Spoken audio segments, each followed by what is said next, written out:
คนเรามีต้นทุนคือบุญวาสนาดีมีบารมีที่สั่งสมมาไม่เท่ากันโปรดอย่าอิจฉาใครทำไมถึงไม่ควนสรรสร้างความอิจฉากันเพราะเห็นเพียงเปลือกนอกกาย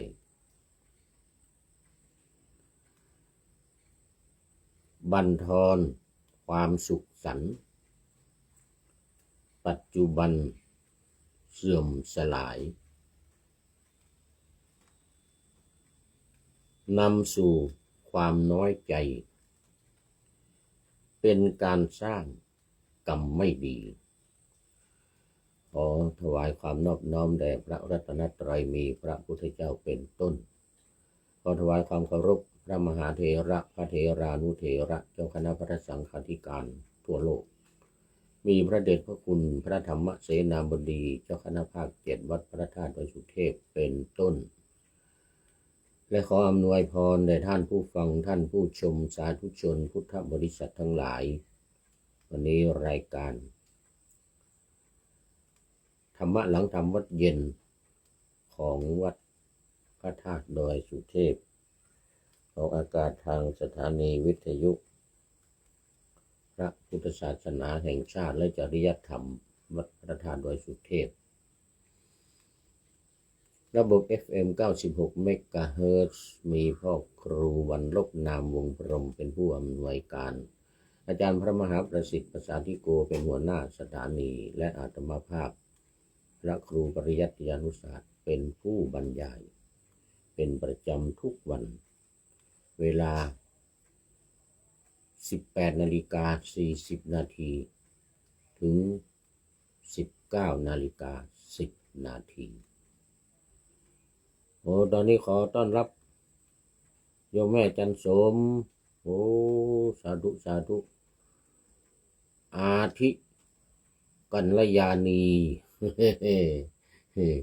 เป็นอาทิกัลยาณีเป็นผู้ที่มีความงามในเบื้องต้นคือมีศีล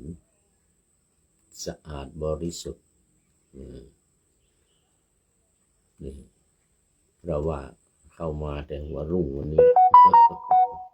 ไก่ไม่ทันโหสุริโยยังไม่จับขอบฟ้าปะหน้าธรรมาสยังไม่เสร็จนี่กำลังบอกชื่อสถานีเสร็จอันนี้ก็บันทึกเสียงล่วงหน้ามา3 วันรายการก็จะนำออกอากาศวันที่9วันที่9แต่ว่าสถานีเลื่อนมาเพราะว่ามันสถานีซ่อมอยู่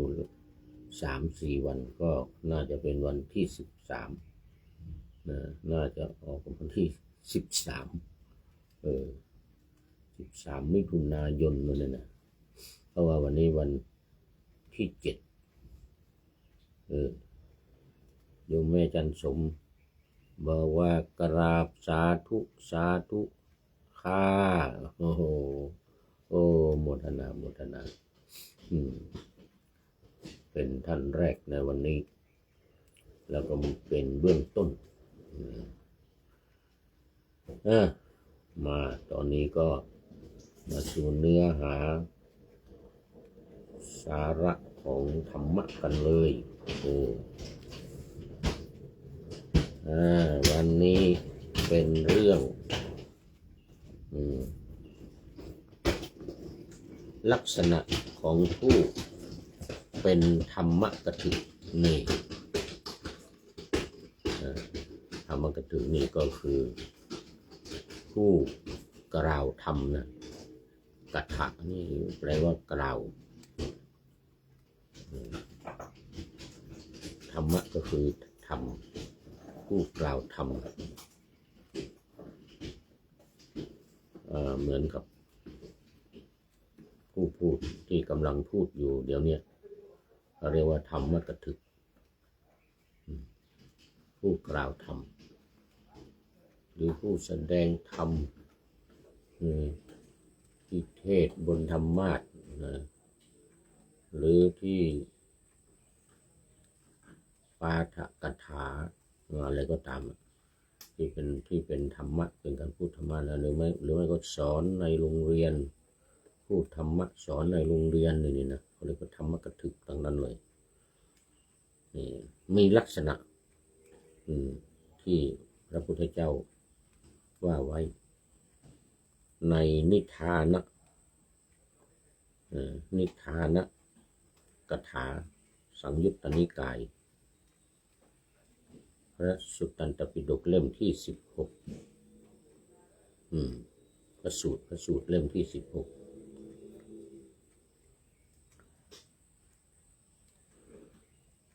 ฉบับก็ไปฉบับสยามรัฐนะหน้าที่21ถึง22ต้นเลยข้อที่45ถึง46นี่ต้องขอบคุณหนังสือพุทธวจนะหมวดธรรมเปิดธรรมที่ถูกปิดเรื่องปฏิบัติสมถะวิปัสสนาซึ่งทีมงานของท่านอาจารย์คึกฤทธิ์โสธิพโลได้นำมาลงไว้ในหนังสือว่าพุทธวจนะหมวดธรรมหน้าที่224มาถึงหนังสือนี้นะดูใจความภิกษุรูปหนึ่งกราบทูลถามพระพุทธเจ้าว่าข้าแต่พระองค์ผู้เจริญที่เรียกว่าธรรมกถึกดังนี้ด้วยเหตุเพียงเท่าไรหนอจึงจะชื่อว่าธรรมกถึกมีเหตุอะไรนี่เหตุก็หรือลักษณะก็อันเดียวกันมีเหตุเท่าไรจึงจะเรียกว่าธรรมกถึกจึงจะเรียกว่าผู้แสดงธรรม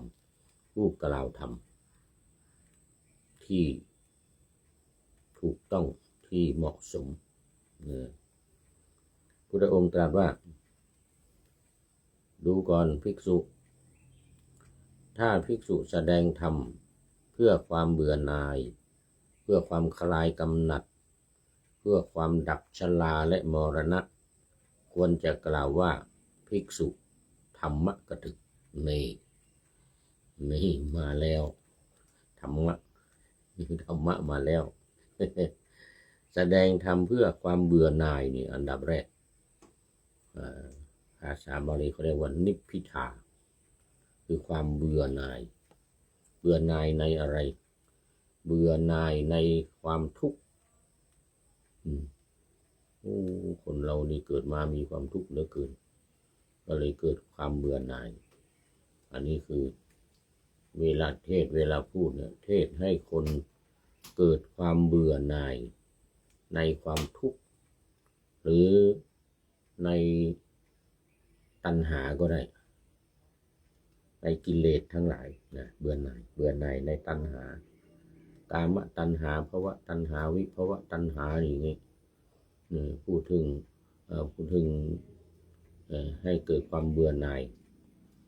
ไม่อยากจะให้มี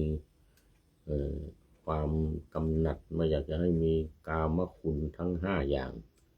คือรูปเสียงกลิ่นรสโผฏฐัพพะนี่แต่ว่าพูดให้เกิดความเบื่อหน่าย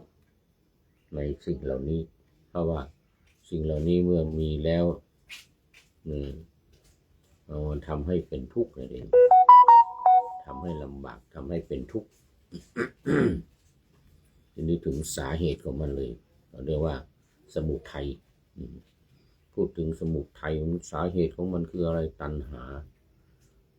ตัณหาสามอย่างนี่กามตัณหาภวตัณหาวิภวตัณหาความอยากความใคร่ในเรื่องกามคุณกามตัณหารูปเสียงกลิ่นรสโผฏฐัพพะและธรรมารมณ์ภวตัณหาความอยากในภพที่ดินที่นาที่อยู่อาศัยบ้านเรือนต้องการจะอยู่ในโลกนี้อย่างนี้ก็เรียกว่าภพนะโลกนี้เรียกเป็นภพเหมือนกันนะต้องการจะไปเกิดเป็นเทวดาอย่างนี้นะนี่เขาเรียกว่าภพของภพภูมิของเทวดาอยากจะเกิดไปเป็นมหาเศรษฐีนี่อันนี้ก็เป็นภพเหมือนกันนะตำแหน่งเนี่ยตำแหน่งเศรษฐีอยากจะมีเงินมากๆเป็นล้านเป็นแสนอันนี้นี่ก็เป็นภพเหมือนกันนะเป็นภพเหมือนกันก็คือตำแหน่งของเศรษฐีมหาเศรษฐีอภิมหาเศรษฐีอย่างเงี้ยคือมีเงินมากๆอันนี้เรียกว่าตัณหาทั้งนั้นเรียกว่าตัณหาเป็นภวตัณหาอยากจะมีบ้านหลังใหญ่ๆอยากจะมีที่ดินที่นาที่ไร่อยากจะมีบ้านมีเมืองอยากจะมีประเทศมีที่ชูอาศัยอย่างนี้มันทำให้เดือดร้อนไงเนี่ยลบราคาฟันทุกวันเนี่ยเพราะว่าตัณหาในภพนี่แหละไหนไม่ว่าจะในพม่าในยูเครนในอิหร่านในกาซาปาเลสไตน์อะไรต่างๆที่เคยพูดบ่อยๆตอนนี้มาแล้วตอนนี้เป็นมัชเชกัลยาโนมาแล้วมัชเชกัลยาโนมาแล้วคุณโยมปั๊บคันทัพพรหมมัชเชกัลยาโนFC ตัวจริงนั่นพระครูธรรมธรสุริยันตอนนี้เป็นพระครูละพระครูธรรมธรละแต่ก่อนก็คือสุริยันคำป้าเนี่ยนะที่เราเป็น FC ตัวจริงของ FC แท้ของรายการเราเนี่ยกราบนมัสการครับพระอาจารย์กระผมจะเดินทางกลับเชียงใหม่เย็นนี้ครับสาธุไปงานเนี่ยไปดูแล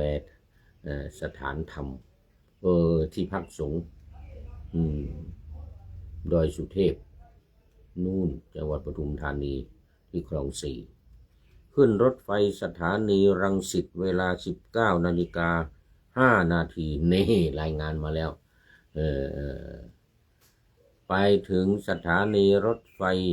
เชียงใหม่วันที่ 8 มิถุนายน 2569 ครับผมเนี่ยFC ตัวจริงของเราดูแลสถานธรรมดูแลที่พักสงฆ์ดูแลที่ปฏิบัติธรรม4 แห่ง4 แห่ง 4 จังหวัดนี่จังหวัดปทุมธานีแล้วก็นี่เพชรบุรีแล้วก็ที่ลำปางอำเภอเถินจังหวัดเชียงใหม่ก็นี่อำเภอสันทรายตำบลแม่แฝกอำเภอสันทรายนี่เป็นผู้จัดการใหญ่เขาเรียกว่าเป็นผู้ดูแลควบคุมดูแล4 ที่สถานปฏิบัติธรรมเป็นผู้อำนวยการ ผู้อำนวยการใหญ่ โมทนาเป็นอย่างยิ่งพรุ่งนี้เจอกันครับ พรุ่งนี้เช้าเจอกันทำวัดเช้าโอ้ไม่ทันทันมาถึงตอนเย็นนี่พึ่งโอ้ทำวัดเย็นวันพรุ่งนี้เพราะว่ามาถึงมันสายแล้วเลยวันที่8นะตอนเช้าวันที่8ทำวัดเช้าไม่ทันเดี๋ยวเราเจอกันทำวัดเย็นเจอกันทำวัดเย็นบนวิหารโมทนาเป็นอย่างยิ่งเป็นมัชเชกัลยาโนทั้งสองท่านเลยทั้งคุณโยมปั๊บคันทพรหมทั้งท่านพระครูธรรมธรสุริยันสันตจิตโตนะโอ้มัชเชกัลยาโนมีความงามในท่ามกลางก็คือสมาธิมีสมาธิโอ้โมทนาเป็นอย่างยิ่งเอามาถึงโอ้พระธรรมกถึกเลยนี่เนี่ยเป็นพระธรรมกถึกผู้กล่าวธรรมนี่นะคือพูดให้คนเบื่อหน่ายให้เกิดความเบื่อหน่ายเพื่อคลายกำหนัดนี่โดยเฉพาะเลยกามตัณหาความใคร่กำหนัดนี่คือความใคร่ก็ความใคร่ในกามในความสวยความงามในรูปในรูปรูปของผู้หญิงสวยงามถ้าผู้หญิงก็รูปของผู้ชายหล่อเหลานี่เกิดความกำหนัดขึ้นมาเกิดความกำหนัดอยากจะได้มาอยากจะครอบครองอยากจะเป็นแฟนนี่นะนี่เขาเรียกว่าความกำหนัดอยากจะเสพกามร่วมเพศก็คือกามคุณอันนี้เพื่อให้คลายความกำหนัดไม่ให้ไปสนใจในเรื่องของกามคุณทั้งหลายในเรื่องของรูปเสียงกลิ่นรสโผฏฐัพพะและสิ่งของทั้งหลายธรรมารมณ์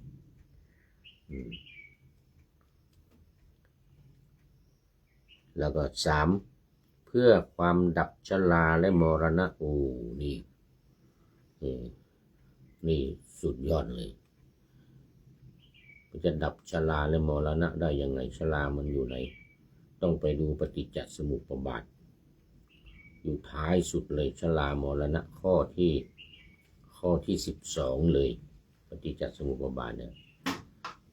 ถ้าจะให้ดับชราและมรณะนี่ต้องดับตั้งแต่ต้นไปเลยต้องดับอวิชชาก่อน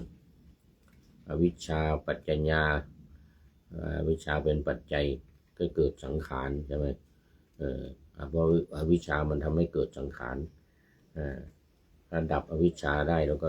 สังขารก็จะดับสังขารดับแล้วก็วิญญาณก็ดับต่อก็ไปจนถึงชาติถึงชราและมรณะนี่เรียงไปเลยอวิชชาปัจจยาสังขาราปัจจยาวิญญาณังวิญญาณปัจจยาสลายตนังเดี๋ยวก่อนนามรูปก่อนเนี่ยรูปร่างกายเลยรูปทั้งนามคือขันธ์5นี่นะรูปนามรูปมันเกิดนามรูปก็จะดับนามรูปถ้าเมื่อนามรูปดับสลายตนะคืออายตนะทั้ง6ตาหูจมูกลิ้นกายใจนี่ก็จะดับสลายตนะปัจจยาผัสสะก็จะดับมันก็ไม่มีมันจะมาผัสสะอะไรได้เพราะว่าอายตนะตาหูจมูกลิ้นกายใจดับนี่นะมันก็ไม่เห็นรูปหูก็ไม่ได้ยินเสียงไม่ได้ดมกลิ่นไม่ได้ลิ้มรสนี่เขาเรียกว่าดับผัสสะดับอายตนะแล้วก็ผัสสะก็ดับเมื่อผัสสะดับแล้วเป็นยังไงเวทนาก็ดับความรู้สึกไม่มีความรู้สึกอะไรเวทนาดับก็ตัณหาก็ไม่มีนี่เห็นไหมตัณหาไม่มีก็อุปาทานก็ไม่มีแหละทีนี้ตัณหาไม่มีคือไม่มีความอยากต้องการอะไรอุปาทานคือการยึดมั่นถือมั่นจะไปยึดอะไรไปยึดไปถืออะไร อุปาทานกันดับอุปาทานดับนะผ ภพก็ดับเลยทีนี้เนี่ยภพที่ว่าเมื่อกี้เนี่ยนะที่อยู่ที่อาศัยที่อยากจะได้อะไรต่างๆเนี่ยนะตำแหน่งแห่งหนก็ดับภพเนี่ยภพของเราเนี่ยดับชาติชาติก็ไม่มีสิเมื่อภพไม่มีแล้วชาติมันจะมีได้ยังไงไม่มีแล้วไม่เกิดเนี่ยเห็นไหมนี่อะไรก่อนชราเดี๋ยวเมื่อไม่เกิดแล้วชรามรณะมันจะมียังไงถ้าเราไม่เกิดมาเนี่ยตัวเราไม่เกิดมาเนี่ยมันจะแก่หรือไม่แก่มรณะจะมีหรือไม่มีตายไม่มีไม่เกิดไม่แก่ไม่ตายเมื่อไม่เกิดชราความชราก็ไม่มีมรณะก็ไม่มีก็ไม่ตายเห็นไหมเพราะฉะนั้นนี่ข้อที่12ต้นต้องเพื่อความดับชรามรณะก็ต้องพูดให้เห็นถึงว่าอะไรมันเป็นสาเหตุสำคัญก็คืออวิชชาเคยเล่าบ่อยๆอวิชชามันเป็นเหตุที่ทำให้เกิดสังขารคือร่างกายของเราเนี่ยเพราะอวิชชาเพราะความไม่รู้เนี่ยเพราะความไม่รู้จักทุกข์นี่นะก็เลยมีเพศสัมพันธ์มีการเสพกามมีแต่งงานเป็นสามีภรรยากันนี่ก็เลยมีลูกออกมาสังขารนี่เกิดต้นเหตุมันเป็นอย่างนี้นี่เรื่องมันนะมาควรจะกล่าวว่าภิกษุธรรมกถึกเพราะฉะนั้นเวลาพระเทศเวลาบรรยายเวลาพูดธรรมะเนี่ยพูดเพื่อ1เพื่อให้เกิดความเบื่อหน่าย2เพื่อคลายกำหนัด3เพื่อให้ดับชราได้หมดแล้วนะอันนี้เรียกว่าเป็นพระธรรมกถึกจะพูดอิเละเคะคะทั่วไปไม่เกี่ยวกับธรรมะ3อย่างนี้นะไม่เรียกว่าธรรมกถึกนี่ต่อไปภิกษุถ้าภิกษุแสดงธรรมเพื่อความเบื่อหน่ายเพื่อความคลายกำหนัดเพื่อความดับชาติควรจะกล่าวว่าภิกษุธรรมกถึกดังนี้แลภิกษุถ้าภิกษุแสดงธรรมเพื่อความเบื่อหน่ายเพื่อความคลายกำหนัดเพื่อความดับภพควรจะกล่าวว่าภิกษุธรรมกถึกเมื่อกี้นี้ชรามรณะภพคือถอยมาเมื่อกี้เราพูดถึงชรามรณะแล้วก็ถอยมาเพื่อความคลายกำหนัดดับชาติคนกล่าวว่าธรรมกถึกใช่ไหมหลังจากนี้ถอยมาในปฏิจจสมุปบาทนั่นแหละดับชาติแล้วก็ถอยมาเป็นภพก่อนถอยมาเมื่อกี้ภพก่อนใช่ไหมภพแล้วก็ชาติแล้วก็ชรามรณะก็ถอยมาเป็นภพต่อมาก็แสดงธรรมเพื่อเบื่อหน่ายเพื่อคลายกำหนัดเพื่อดับอุปาทานถอยมาอุปาทานควรจะกล่าวว่าธรรมกถึกภิกษุแสดงธรรมเพื่อเบื่อหน่ายเพื่อคลายกำหนัดเพื่อความดับตัณหาเนี่ยเห็นไหมอุปาทานแล้วก็ถอยมาคือตัณหามันเป็นถอยต้นเหตุมันมาถอยมาหาเหตุและเขาเรียกว่าพูดถึงผลถอยมาหาเหตุภิกษุแสดงธรรมเพื่อความเบื่อหน่ายเพื่อความคลายกำหนัดเพื่อดับเวทนาเนี่ยคือเบื่อหน่ายกับคลายกำหนัดนี่ก็เพื่อจะดับเวทนาเพราะเมื่อกี้เวทนาเป็นเกิดตัณหาใช่ไหมก็ถอยมาจากเวทนามาถ้าภิกษุแสดงธรรมเพื่อเบื่อหน่ายคลายกำหนัดเพื่อดับผัสสะนี่มาผัสสะมันทำให้เกิดเวทนาเมื่อกี้นี้แล้วก็สลายตนะเพื่อดับสลายตนะแล้วก็เพื่อดับนามรูปมันเป็นเหตุให้เกิดสลายตนะเมื่อกี้นี้แล้วนามรูปนี่แล้วก็วิญญาณวิญญาณมันเกิดสลายตนะจากวิญญาณมาเป็นอะไรสังขารเห็นไหมสังขารนึกว่าอะไรก็อวิชชาอวิชชาที่ถอยมาจากข้อ11 12เนี่ยของชราและมรณะเนี่ย12ก็ถอยมาถึง อวิชชาเลยอ้าวจบวันนี้โอ้ท่านอาจารย์สมภารรัมมนาแล้วก็สุดท้ายจริงๆปริโยสานะนี่หมดเวลาละปริโยสานะกัลยาโนนี่อาจารย์สมภารด้วยสมภารรัมมนาปริโยสานะกัลยาโนงามในที่สุด เมื่อกี้มัดเชก็มีแล้วทีนี้มีความงามในที่สุดก็หมดเวลากราบขอบพระคุณ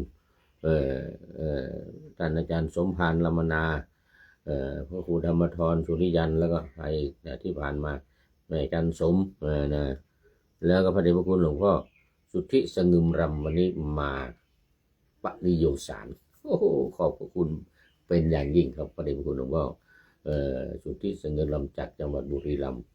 เป็นขั้นสุดท้ายเข้าสู่เส้นชัยของรายการในวันนี้แล้วก็จบในเรื่องของอะไรธรรมกถึกลักษณะของพระธรรมกถึกสาเหตุที่ให้เป็นธรรมกถึกได้จะต้องกล่าวเรื่องให้เกิดความเบื่อหน่ายให้คลายกำหนัดแล้วก็ให้ดับอวิชชาดับอวิชชาเป็นต้นสังขารวิญญาณนามรูปสลายตนะผัสสะเวทนาตัณหาอุปาทานภพชาติแล้วก็ชรามรณะคำถามของภิกษุเมื่อกี้อยู่ที่ชรามรณะถามท้ายสุดก็ต้องถอยมาจนถึงอวิชชาเรียกว่าต้นเหตุมันจริงๆแล้ววันนี้โมทนาขอบคุณเป็นอย่างยิ่งพระเดชพระคุณหลวงพ่อสุทธิสงึมรำท่านอาจารย์สมภารรัมมนาที่มาสุดท้ายในวันนี้มาดูข้อคิดท้ายรายการวันนี้โอ้ผู้ใดหนอแลนายพล พลตรีนเรศจิตลักษณ์ให้ข้อคิดมาว่าคนเรามีต้นทุนคือบุญวาสนาดีมีบารมีที่สั่งสมมาไม่เท่ากัน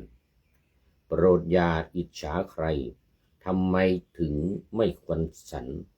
สร้างความอิจฉากันเพราะเห็นเพียงเปลือกนอกกายบั่นทอนอันนี้ในมือนี้ข้อหนึ่งนะเพราะเห็นเพียงเปลือกนอกกายข้อสองบั่นทอนความสุขสันต์ปัจจุบันเสื่อมสลายนี่ข้อสองนำสู่ความน้อยใจเป็นการสร้างกรรมไม่ดีโอ้นี่เป็นข้อที่สามมีอยู่สามอย่างหนึ่งนี่คืออะไรเนี่ยหนึ่งเพราะเราเห็นเพียงแค่ภายนอกไม่ได้เห็นจิตใจอย่างดูธรรมกถึกใช่ไหมธรรมกถึกเราก็เห็นแต่รูปร่างกายแต่ถ้าดูภายในถ้าได้เห็นภายในคือเทศเพื่อให้เกิดความเบื่อหน่ายเป็นต้นอย่างเงี้ยนะนี่เรียกว่าเราได้เห็นภายในเพราะฉะนั้นข้อที่หนึ่งนี่เห็นเพียงเปลือกนอกกายข้อที่สองบั่นทอนความสุขสันต์นี่ปัจจุบันให้เสื่อมสลายไปมันเป็นความบั่นทอนความสุขสันต์เพราะฉะนั้นอย่าไปอิจฉาริษยากันแล้วก็สามนำสู่ความน้อยอกน้อยใจน้อยเนื้อต่ำใจเป็นการสร้างกรรมที่ไม่ดีขอบคุณท่านนายพลนเรศจิตลักษณ์เป็นอย่างยิ่งที่ให้ข้อคิดไว้ท้ายรายการในวันนี้ขออำลาพรากจากผู้ชมฟังที่เดินยืนนั่งนอนฟังทั้งหลายขอให้มีความสุขใจและกายสดชื่นสบายไปตลอดกาลนำเอาธรรมะไปปฏิบัติเพื่อให้กำจัดทุกข์ใหญ่ภัยพานคนเกิดตายในวัฏสงสารบรรลุนิพพานทุกท่านกันเถิดขอเจริญพร